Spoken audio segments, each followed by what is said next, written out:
Sudah selama 77 tahun Indonesia merdeka, dan selama itu jugalah Indonesia masih menjadi negara berkembang. Memiliki penduduk yang besar dan letak geografis yang luas ternyata menjadi kesulitan bagi pemerataan pembangunan di Indonesia, yang menyebabkan pembangunan hanya terpusat di Pulau Jawa. Indonesia, sebagai negara dengan jumlah penduduk keempat terbesar di dunia, memiliki kekayaan alam yang luar biasa, tetapi masih belum mampu memanfaatkan sumber daya manusia dan sumber daya alam yang dimiliki dengan optimal. Bahkan, banyak sumber daya alam Indonesia dikelola oleh investor asing, contohnya PT Freeport Indonesia. Mengapa hal tersebut dapat terjadi? Ada satu alasan, yaitu kualitas sumber daya manusianya yang masih sangat rendah. Masih banyak masyarakat Indonesia yang tidak bersekolah dan tidak memiliki skill yang memadai dalam mengelola sumber daya yang dimiliki. Berdasarkan data Badan Pusat Statistik pada tahun 2021, jumlah penduduk Indonesia yang tidak lulus SD ada sebanyak 10,56% dari jumlah penduduk Indonesia, sedangkan yang tamat SD sebanyak 25,10%, tamat SMP 22,15%, tamat SMA 29,21%, dan yang masuk ke perguruan tinggi hanya sebesar 9,67%. Pendidikan menjadi faktor penting dalam peningkatan kualitas kehidupan manusia. Di tahun 2045, Indonesia akan menghadapi bonus demografi. Lalu, apakah Indonesia mampu mengoptimalkan peluang tersebut? Saya Wilda Yohana Purba akan membahasnya dalam podcast kali ini dengan tema Gotong Royong Membangun Kualitas Pendidikan untuk Bekal Indonesia Emas di tahun 2045.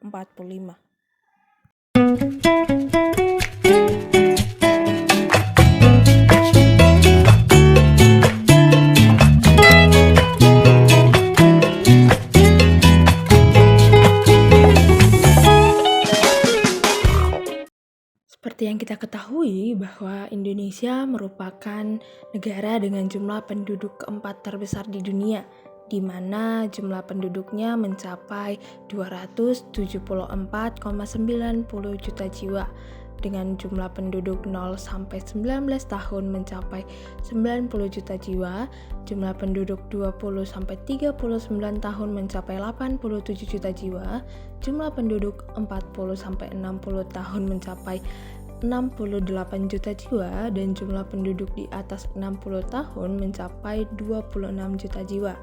Dari data ini dapat dilihat bahwa jumlah penduduk yang masih di bawah 20 tahun merupakan jumlah penduduk terbesar di Indonesia.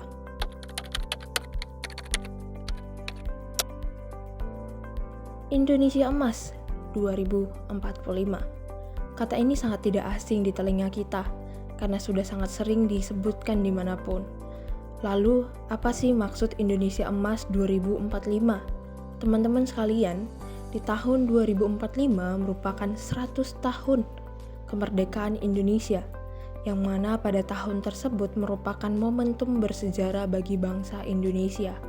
Selain memperingati 100 tahun kemerdekaan Indonesia, tahun 2045 juga merupakan capaian bonus demografi, di mana jumlah penduduk produktif akan lebih banyak daripada jumlah penduduk yang tidak produktif.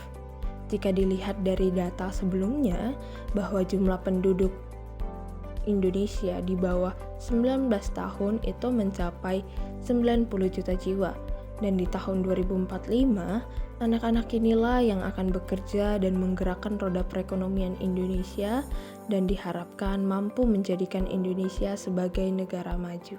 Sebagai generasi muda yang nantinya akan menjadi motor utama penggerak bangsa Indonesia, kita harus sadar pentingnya pendidikan untuk masa depan.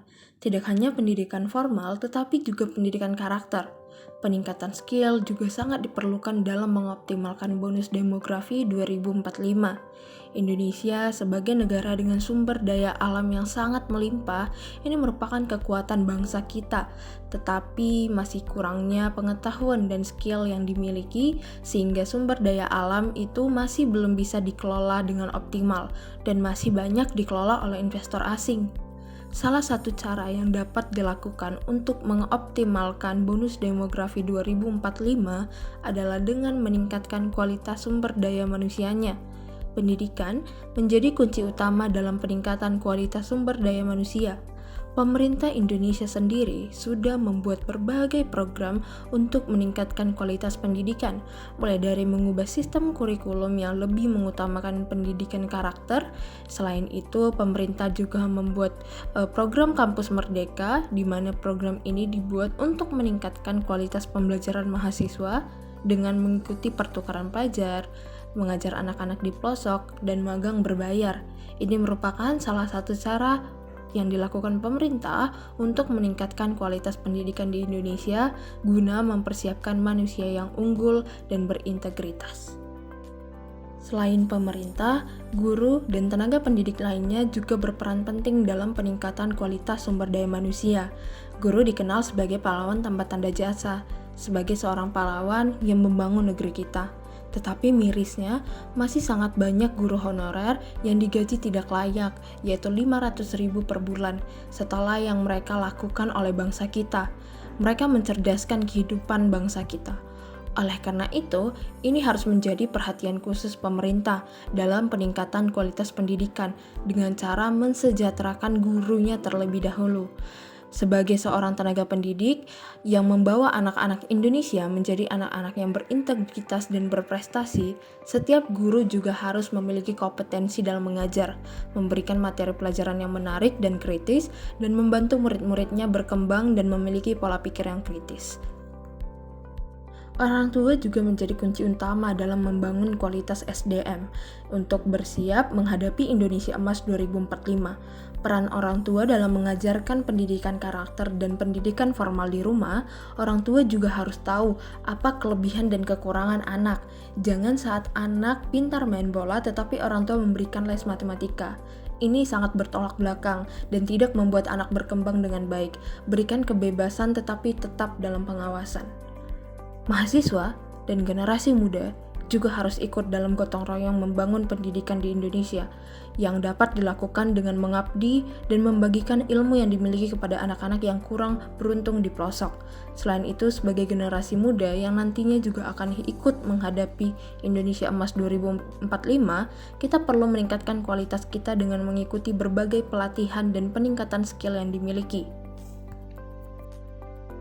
Pemerintah, orang tua, guru, generasi muda, dan kita semua memiliki kewajiban untuk ikut gotong royong membangun pendidikan di Indonesia untuk bekal Indonesia Emas 2045, karena kualitas sumber daya manusia akan mempengaruhi bangsa kita. Saat kualitas sumber daya manusianya rendah, maka bangsa kita akan terus dijajah oleh orang-orang yang memiliki kualitas sumber daya manusia yang baik.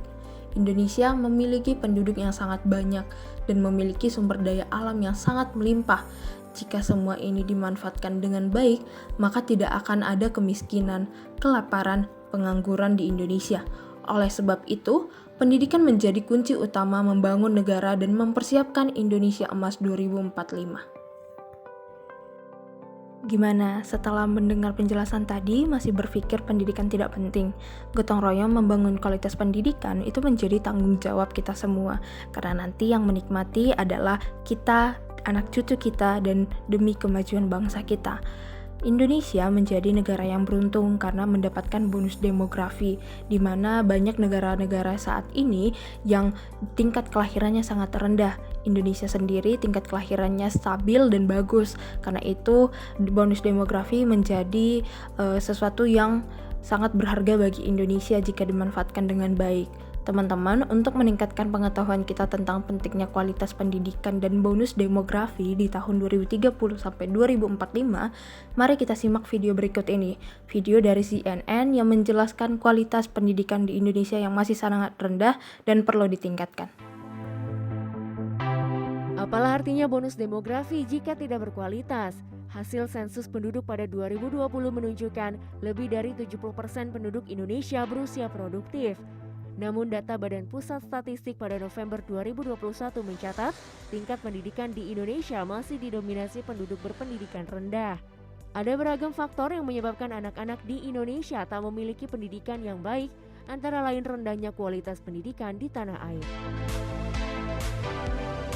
Karena jauh sebelum pandemi kita sudah sangat parah Padahal anggaran pendidikan kita sudah 550 triliun tiap tahun, tetapi hasilnya itu menjadi negara yang kualitas pendidikannya salah satu yang terburuk di dunia. Berdasarkan tes PISA yang diselenggarakan oleh Organisasi untuk Kerjasama Ekonomi dan Pembangunan atau OECD pada 2018, keterampilan membaca, matematika, dan sains anak berusia 15 tahun di Indonesia masih di bawah rata-rata atau tertinggal 2,5 tahun dibanding anak-anak seumur dari negara OECD lain. Bahkan sejak 2000, hasil tes PISA Indonesia menunjukkan keterampilan membaca, berhitung, dan sains yang cenderung stagnan. Pemerintah mengakui walau partisipasi sekolah meningkat, anak-anak belum mendapat pengalaman belajar yang berkualitas. Nah, kenapa itu terjadi dari tahun ke tahun? Ya, karena tadi kita memang belum cukup serius untuk memfokuskan intervensi kebijakan-kebijakan pendidikan kita ke arah kualitas, ketimpangan laju pembangunan antara kota dan desa, ketimpangan infrastrukturnya sampai yang mendasar seperti listrik dan internet gitu ya. Ini bukan porsi saya untuk menjabarkan akar masalah sosial ekonominya, tapi itu jelas berdampak pada pendidikan. Dari sisi demand pendidikan, dari sisi orang tua dan murid, kalau tidak ada pekerjaan yang membutuhkan skill yang tinggi, tentu kurang ada insentif untuk melanjutkan sekolah dan kuliah. Lebih baik langsung kerja, dapat uang gitu ya. Nah itu. Sejumlah pakar pendidikan khawatir akan terjadinya bencana demografi jika kualitas pendidikan di Indonesia tidak diperbaiki. Data Bank Dunia pada 2020 menyebut indeks pembangunan manusia Indonesia merosot ke peringkat ke-96 dari peringkat ke-87 pada 2018. Bahkan berdasarkan data UNDP pada 2020, indeks pembangunan manusia Indonesia berada di peringkat ke-107. Undang-undang Cipta Kerja ini di satu sisi, dari sisi investasi, oke, baguslah. Logikanya akan banyak perusahaan asing berinvestasi ke Indonesia, dan karena mereka investasi di Indonesia, mereka akan butuh pegawai, kan begitu. Tapi sekarang, kalau ternyata SDM Indonesia baca saja nggak bisa, apakah perusahaan asing itu akan merekrut SDM kita? Untuk memperbaiki kualitas pendidikan, pemerintah menyatakan akan mengubah pola penilaian di tingkat daerah dan mengubah kurikulum menjadi kurikulum merdeka. Itu kita perlu memperhatikan dari berbagai aspek, dari sisi infrastruktur, dari sisi dukungan kepada guru dan orang tua, dari sisi pembiayaan bidang pendidikan, investasi yang kita alokasikan ke mendukung dari sisi kurikulum, misalnya kalau tadi kita bicara bagaimana kita bisa memberikan pendidikan sesuai dengan kebutuhan belajar anak, maka kurikulum yang memerdekakan gitu ya, yang bisa memungkinkan guru untuk memberikan pendidikan sesuai dengan kebutuhan belajar siswa, itu juga penting. Undang-Undang Pendidikan Nomor 20 Tahun 2003 menyatakan pemerintah dan pemerintah daerah wajib memberikan layanan dan kemudahan serta menjamin terselenggaranya pendidikan bermutu bagi setiap warga negara tanpa diskriminasi. Pendidikan berkualitas juga menjadi salah satu faktor penting dalam upaya mengakhiri kesenjangan dan kemiskinan pada 2030.